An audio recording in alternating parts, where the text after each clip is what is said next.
बहुत ही दुखद खबर है। नमस्कार दोस्तों, एक ऐसी घटना, एक ऐसा हादसा, एक ऐसा एक्सीडेंट, एक ऐसी खबर सामने लेकर आई हूँ जिसने दिल को दहला दिया। एक बेटा अपनी माँ का दुश्मन हो गया। जिस माँ ने उसको कोख में रखा, 9 महीने तक अपनी कोख में रखा, उसको इतना बड़ा किया, इस योग्य बनाया। माता पिता अपने बच्चों को जन्म इसी लिए देते हैं कि वो बड़े होकर उन्हीं की जान के दुश्मन हो जाए, उनकी ही खून की प्यासे हो जाए। क्या यही हमारे समाज का सच है? क्या है इसके पीछे पूरी सच? जानते हैं पूरी वीडियो, पूरी जानकारी के साथ। तो वीडियो को एंड तक जरूर देखना और जुड़े रहे आरती न्यूज चैनल के साथ। चैनल को सब्सक्राइब करना ना भूलें। चलते हैं पूरी वारदात की ओर। कोटा में बेटे ने अपनी मां को पटक पटक कर पीटा, बाल भी खींचे, गला भी दबाया, इससे भी नहीं मन भरा तो लात मुक्के भी मारे। बीच बचाव करने आए छोटे भाई की पत्नी और पिता को भी धक्का दिया। इस पूरे घटनाक्रम का छोटा भाई की पत्नी ने वीडियो बना लिया। उसने पुलिस को यह वीडियो सौंप दिया। पीड़ित मां संतोषी बाई, जो कि 65 बताई जा रही है, 65 वर्ष की माता ने बेटे दीपू मेहरा के खिलाफ अनंतपुरा थाने में मामला दर्ज करवाया।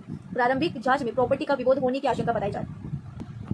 बेटे के खिलाफ मामला करवाया दर्ज। मां ने रिपोर्ट में बताया, मेरे 3 बच्चे हैं, 2 बेटे हैं और 1 बेटी है। मारपीट करने वाला बड़ा बेटा दीपू मेहरा है। उससे परेशान होकर पति रायन मेहरा, छोटे बेटे धर्मेंद्र, उसकी पत्नी बच्चों के साथ बेटी के फ्लैट अनंतपुरा में ओम ग्रीव मेडोज में रहने आ गए। 20 जुलाई को दोपहर 12:30 बजे दीपू मेहरा अपनी बेटी के घर आया। गेट को जोर जोर से लात मारने लगा। दरवाजा खोला तो अंदर घुसकर तोड़फोड़ शुरू कर दी। घर में घुसते ही बेटे ने, दीपू मेहरा ने, मुझसे, अपनी माँ से मारपीट शुरू कर दी। लात मुक्के भी मारे, जमीन पर पटक पटक कर बाल खींचे। माँ को बचाने आई बेटी को भी धक्का दिया। दादी के साथ हो रही मारपीट को देखकर पोता पोती रोने लगे। पुश्तैनी मकान बेटी के नाम किया। पूरी सच्चाई। बुजुर्ग राम नारायण मेहरा का शहर विनोबा भावे नगर अनंतपुरा इलाके में पुश्तैनी मकान है। पत्नी दोनों बेटों और उनकी परिवार के साथ इसी घर में रहते थे। बड़े बेटे दीपू मेहरा से परेशान होकर मकान बेटी के नाम करना पड़ा। हालांकि अब भी इस मकान में बड़ा बेटा दीपू मेहरा रहता है। दीपू हर दिन लड़ाई झगड़ा करने लगा था। इधर बेटी ने अनंतपुरा में ओम ग्रीन मेडोज में फ्लैट खरीद रखा है। कलह से परेशान होकर बेटी के फ्लैट में शिफ्ट हुए थे। छोटा बेटा धर्मेंद्र कोटा मेडिकल कॉलेज में कंपाउंडर है। बेटी जलदाय विभाग में जेई ने। बेटी के फ्लैट में सभी रहते हैं। पुश्तैनी मकान और बेटी के फ्लैट के बीच दूरी 6 से 7 किलोमीटर है। पुलिस ने गिरफ्तार कर जेल भेजा। सीआई भूपेंद्र सिंह ने बताया, आरोपी बेटे को उस दिन गिरफ्तार कर लिया गया था। उसे कोर्ट में पेश भी किया, जहां से न्यायिक हिरासत में भेज दिया गया। बाद में उसकी जमानत हो गई। आरोपी बेटे ने बताया, पारिवारिक मामला है, मैं बहुत परेशान था, माता पिता समझ नहीं पा रहे थे, मैं बहुत गुस्से में आ गया था। प्रारंभिक जांच में प्रॉपर्टी का विवाद सामने आया है। मामले के जांच अधिकारी एसएसआई उरी सिंह ने बताया, परिवार के लोगों ने वीडियो उपलब्ध करवाया है।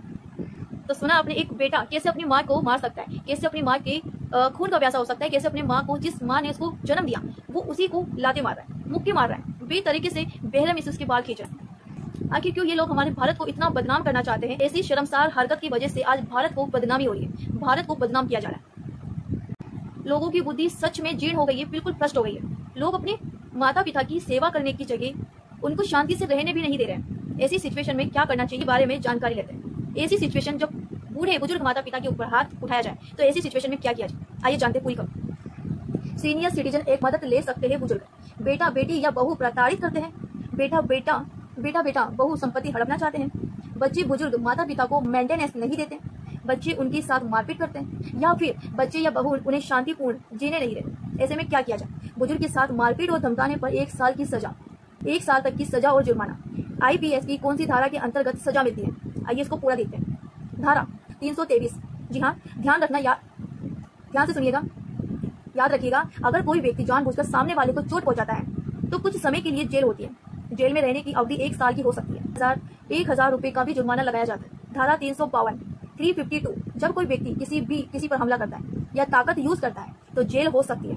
इसकी सजा ज्यादा से ज्यादा 3 साल तक की हो, सजा के साथ जुर्माना लगता है। धारा 506, आपराधिक धमकी देने पर यह धारा लगाई जाती है।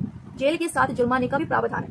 अगर इस धमकी की वजह से मौत या चोट लग जाए तब जेल की अवधि बढ़ा दी जाती है। धारा 294, 294, अब्यूज, गाली करने वाले पर यह धारा लगती है। अगर कोई व्यक्ति पब्लिक प्लेस पर किसी को अब्यूज करता है, इसका मतलब आपको गाली देता है, तब ये धारा लगाई जाती है, तब उसे जेल हो सकती है। धाराओं का विशेष रूप से ध्यान रखना। इसके साथ ही जानकारी पसंद आई हो तो चैनल को सब्सक्राइब करना ना भूलें। ऐसी खबरों, ऐसे हादसों, ऐसे क्राइम के लिए सावधान रहिए और चैनल को सब्सक्राइब करना ना भूलें। ध्यान रखिएगा दोस्तों, कोई भी मनुष्य, कोई भी व्यक्ति अपने माता पिता, पूजनीय देव भगवान स्वरूप हमारे अपने पूजनीय माता पिता को ठेस पहुंचाता है, पीड़ा देता है, दुख देता है, मारपीट करता है, तो ऐसे लोगों से भगवान जी कभी प्रसन्न नहीं होते। कितनी ही भक्ति कर लो, भगवान जी ऐसे लोगों से प्रसन्न हो ही नहीं सकते। तो इस चीज का ध्यान रखें, अपने माता पिता को कभी कष्ट ना दें। जितना हो सके सुबह उठकर उनकी चरण स्पर्श करें, हर समय उनका मान सम्मान दें। ऐसे संस्कार वाले को ही आदर्शवादी बेटा या बेटी कहा जाता है। मुझे दीजिए इजाजत, मैं मिलती हूँ अगली वीडियो में। ध्यान रखिएगा, सतर्क रहिएगा, अलर्ट रहिएगा। जय हिंद, जय भारत।